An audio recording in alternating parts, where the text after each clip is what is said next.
이런 와중에 유명 웹툰 작가 주호민 씨가 자녀의 특수교사를 신고해 교사가 직무 정지된 사실이 드러났습니다. 문제가 된 이유는 주 씨가 몰래 아이 가방에 녹음기를 넣어 학교에 보냈기 때문입니다. 동의 없는 녹취에 교권이 더 침해됐다 이거죠. 표선우 기자가 보도합니다. 발달장애 아들의 특수교사를 학대 혐의로 신고해 교사가 직무정지된 사실이 논란이 되자 웹툰 작가 주호민 씨가 입장문을 올렸습니다.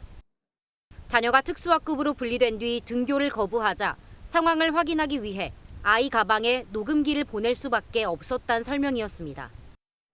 그러면서 단순 훈육이라고 보긴 힘든 상황이 담겨 있어 신고를 할 수밖에 없었다고 밝혔습니다.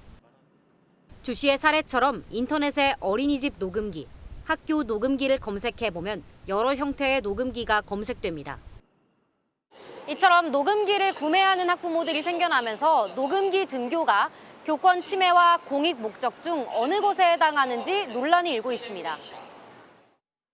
들은 경우가 있긴 있었어요. 저는 이제 특수 아동들을 좀 만나는 경우가 있는데 부모님들이 약간 좀 불안한 마음에 윤리적으로 봤을 때는 그거는 뭐랄까 인권 침해하고 비슷한 거 아닐까요? 그 사람 교사님들도 인권 있으시니까.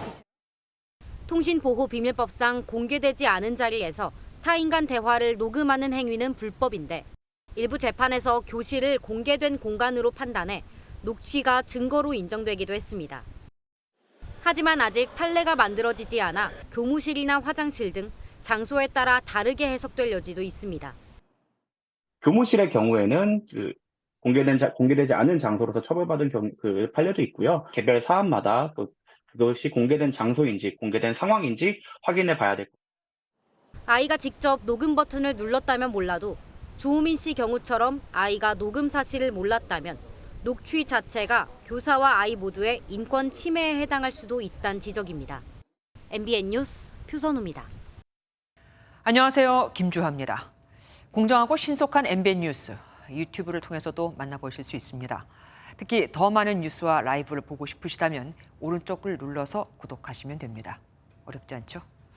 빠르고 정확한 뉴스로 계속 찾아뵙겠습니다. MBN 뉴스를 시청해 주신 여러분 고맙습니다.